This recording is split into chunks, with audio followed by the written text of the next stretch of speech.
बिस्मिल्लाहिर्रहमानिर्रहीम। अजीज तलबा, उम्मीद है आप लोग खैरियत से होंगे। हम करारदाद पाकिस्तान की बात कर रहे थे, जिसे करारदाद लाहौर कहा गया था, लेकिन बाद में उसे करारदाद पाकिस्तान डिक्लेयर किया गया कायदे आज़म की तरफ से, और मुस्लिम लीग ने भी उसको अडॉप्ट किया। हमने देखा था कि करारदाद पाकिस्तान क्यों पेश की गई है, उन अवामिल का हमने जायजा लिया था। अब हम आज कायदे आज़म के खुतबा सदारत को देखेंगे जो उन्होंने इस मौके पर दिया।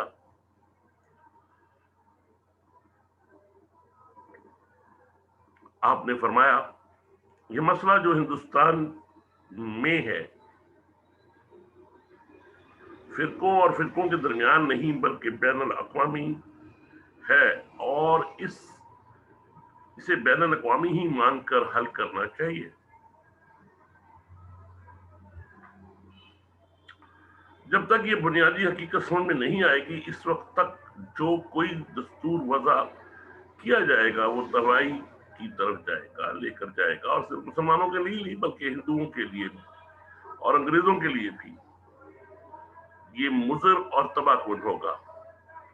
अगर हुकूमत बरतानिया इस बने सगीर के बाशिंदों के लिए ये चाहती है कि इनको अमन और खुशी हासिल हो, और इसकी ये ख्वाहिश वाकई ही मुखलिसाना है, तो इसकी सिर्फ एक सूरत है कि हिंदुस्तान को तकसीम करके बड़ी अक़वाम के जुदागाना इंतखाब कौमी वतन मंजूर किए जाएं।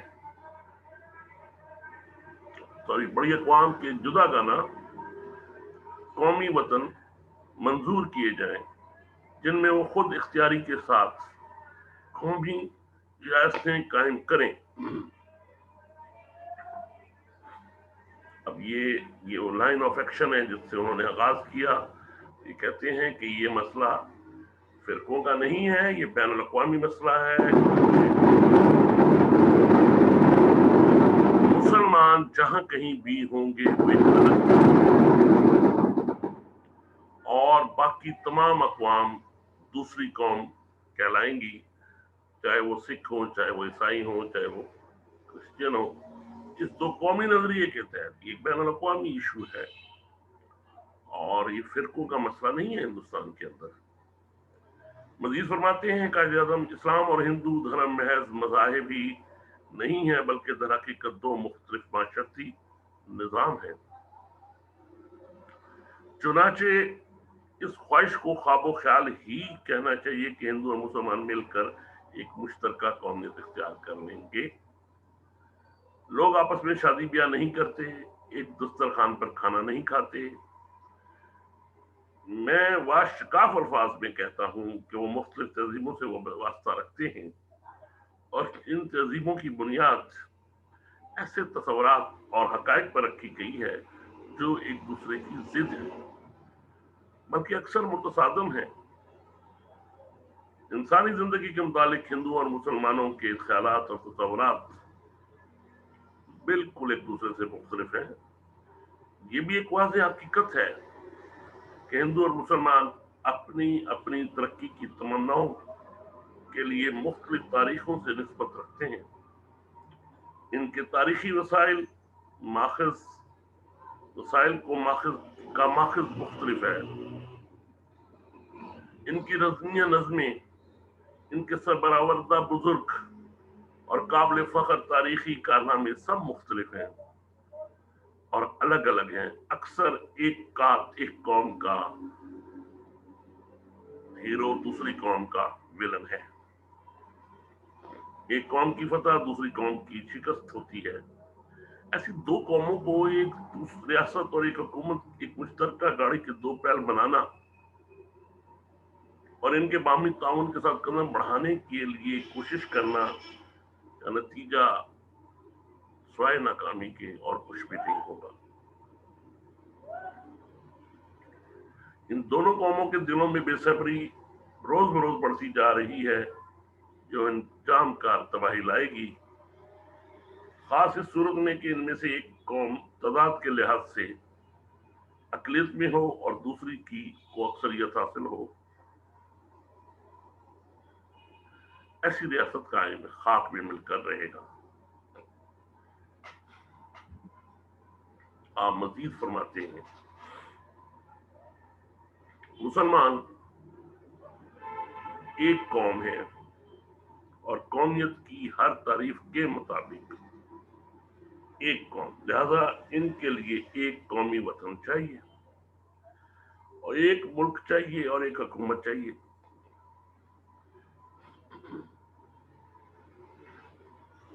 ہم آزاد اور خود مختار قوم کی حیثیت سے اپنے ہمسایوں کے ساتھ امن و آشتی سے رہنا چاہتے ہیں۔ ہماری قوم دینی و ثقافتی، اقتصادی و معاشرتی اور سیاسی زندگی میں اس طرح بھرپور ترقی کرے جو ہم بہتر سمجھیں اور اپنے تصورات کے مطابق اور اپنے قومی مزاج کے موافق، کہ یہ ہماری تمنا ہے۔ ہم دھکیوں سے محروم نہیں ہوں گے، ہم وہ مقصد یا نصب العین نہیں چھوڑیں گے جو ہم نے متعین کر لیا ہے۔ ہمیں تمام مشکلات اور نتائج کا مقابلہ کرنے کے لیے تیار رہنا ہے۔ جو مقصد ہم نے اپنے سامنے رکھا ہے وہ حاصل کرنے کے لیے ہمیں وہ تمام قربانیاں کرنی ہیں جن کی ضرورت ہے۔ یہ تھا جناب قائد اعظم کا تصور پاکستان پیش کرنے سے پہلے، ایک الگ وطن کا مطالبہ پیش کرنے سے پہلے اس کی جسٹیفیکیشن جو انہوں نے دی اپنے صدارتی خطبے میں۔ یہ اس کا خلاصہ کہہ لیجیے یا اس کا لب لباب کہہ لیجیے یا یہی سمجھیے کہ یہی خطبہ تھا، میں بھی کس سے زیادہ اب بھی کچھ ہو، لیکن وہ چاہتے یہی تھے کہ بتانا کہ ہندو اور مسلمان دو علیحدہ اقوام ہیں اور یہ مسئلہ بڑا گمبھیر ہے، بین الاقوامی ہے، فرقہ وارانہ مسئلہ نہیں ہے، اور اگر اس کو حل نہ کیا گیا اس کے نتائج نہ صرف یہ کہ مسلمانوں کے لیے پریشان کن ہوں گے بلکہ ہندوؤں کے لیے بھی تباہ کن ہوں گے اور برٹش گورنمنٹ کے لیے۔ قرارداد لاہور، یہاں جس کو قرارداد پاکستان کہا جاتا ہے، اب اس میں جو کچھ پیش کیا گیا اس کو ہم دیکھتے ہیں۔ قائد اعظم کے خطبے کے بعد قرارداد پاکستان پاس کی گئی۔ اس وقت پاکستان کا نام نہیں لیا گیا تھا، لیکن ہندو اخبارات نے مذاق اڑانے کے لیے اسے قرارداد پاکستان کہنا شروع کر دیا۔ تو قائد اعظم نے پوری جرات کے ساتھ اس نام کو قبول کر لیا۔ قرارداد پاکستان کا ایک اقتباس یا اس کا ایک جسٹ خلاصہ آپ کے سامنے رکھ رہے ہیں۔ اس ملک میں کوئی دستوری خاکہ قابل عمل اور مسلمانوں کے لیے قابل قبول نہ ہوگا جب تک کہ وہ متحدہ ذیل رسول پر مرتب نہ کیا جائے، یعنی جغرافیائی لحاظ سے مستصلہ علاقے خطے بنا دیے جائیں۔ اس مقصد کے لیے جن علاقائی تبدیلیوں کی ضرورت محسوس ہو کر لی جائیں، تاکہ ہندوستان کے شمال مغرب اور شمال مشرق میں جن علاقوں کے اندر مسلمانوں کو ازروع آبادی اکثریت حاصل ہے وہ یکجا ہو کر خود مختار اور کامل الاقتدار ریاستیں بن جائیں، یعنی ان میں مکمل خود اختیاری ہو۔ اقلیتوں کے لیے آئین میں مناسب، مؤثر اور واجب التعمیل تحفظات کا خاص طور پر انتظام ہونا چاہیے تاکہ ان کی مذہبی، ثقافتی، معاشی، سیاسی اور انتظامی اور دوسرے جو ان کے حقوق ہے ان کو حفاظت کی جا سکے ان کی۔ یہ قرارداد فضل حق صاحب نے پیش کی، چودھری خلیق الرحمان نے اس کی تائید کی، مولانا ظفر علی خان، سردار اورنگزیب، سر عبداللہ ہارون، نواب محمد اسماعیل، قاضی عیسیٰ، آئی چودھری گر، بیگم مولانا محمد علی جوہر، مولانا عبداللہ بدایونی، सैयद जाकिर अली ने भी इस करारदाद की हिमायत में तकारीर की। इजलास के शुरा ने सर सादुल्ला खान जिनका ताल्लुक आसाम से था, सर सिकंदर याज खान जिनका ताल्लुक पंजाब से था, सैयद हुसैन शहीद सोहरवर्दी जो और ख्वाजा नाज़रुद्दीन जो बंगाल से ताल्लुक रखते थे, सैयद हसन इमाम बिहार से, सर मोहम्मद यामीन और मौलाना फरंगी महल यूपी से, मलक बरकत अली जिन्होंने करारदाद का मतन तैयार किया था, मौलाना जफर अली खान जिन्होंने करारदाद का उर्दू में तर्जमा किया, और जीएम सैयद सिंध से ये भी इसमें शामिल थे। ये करारदाद मुसलमानों की जिद्दोजहद में एक अहम मोड़ है, संगे मील की हैसियत रखती है। इसने मुसलमानों को निजात की राह दिखाई कि वो किस तरीके हिंदू कौम के गलबे से निजात हासिल कर सकते हैं। इसकी करारदाद ने बरतानवी साम्राज्य के जुल्म सितम से निजात का रास्ता भी दिखलाया और मुसलमानों में आजादी की लहर दोबारा पैदा की और वो उम्मीद करने लगे कि वो फिर दोबारा आजाद हो जाएंगे। ये करारदाद मुसलमानों की दिलों की आकाश थी, तमन्नाओं की, दिली तमन्नाओं की आकाश थी, इनके ख्वाबों की जन्नत थी। वो चाहते थे कि खुलफाए राशिदा या मदीना मुनव्वरा की रियासत जो कायम की गई थी, वो वाला इस्लामी निजाम दोबारा हम राइज कर सकें और उस तरीके से अपनी रूहानी प्यास बुझाने के लिए उन्होंने एक अपने लिए मुल्क हासिल किया जहां पर वो अपने मजहब के असूलों को आजमा सके। इस करारदाद के जरिए से मुसलमानों को अपनी टारगेट को समझने में बहुत आसानी हो गई। उन्हें सामने नजर आने लगा कि अब हमने क्या करना है और किस काम के लिए जदोजहद करनी है। वाज़े एक उनको टारगेट अपना नजर आने लगा।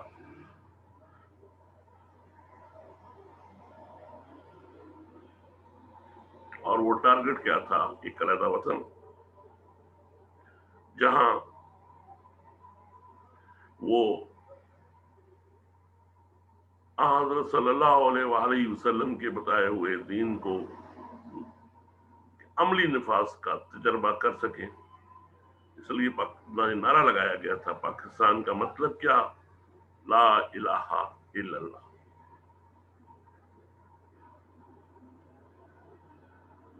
इस नारे की वजह से और एक वाज़े नस्मुलैन की वजह से कौम में कुव्वत पैदा हुई, वो मुत्तहद हुए और बेसरो समानी के बावजूद उन्होंने अंग्रेजों और हिंदुओं की मुश्तरका मुखालफत के बावजूद अपने नस्मुलैन को हासिल करने के लिए कोशिश की। और सबसे बड़ी जो बात, जो एक अचीवमेंट हुई मुसलमानों के लिए, वो ये कि मुसलमान एक परचम के साए तले, यानी मुस्लिम लीग के परचम के नीचे जमा हुए, इकट्ठे हुए और सबका एक ही नारा था, लेकर रहेंगे पाकिस्तान, बनकर रहेगा पाकिस्तान। पाकिस्तान का मतलब क्या? ला इलाहा इल्लल्लाह। ये है जी करारदाद लाहौर और करारदाद पाकिस्तान का अहवाल, उसकी अहमियत। इंशाअल्लाह ताला नेक्स्ट लेक्चर में हम अपनी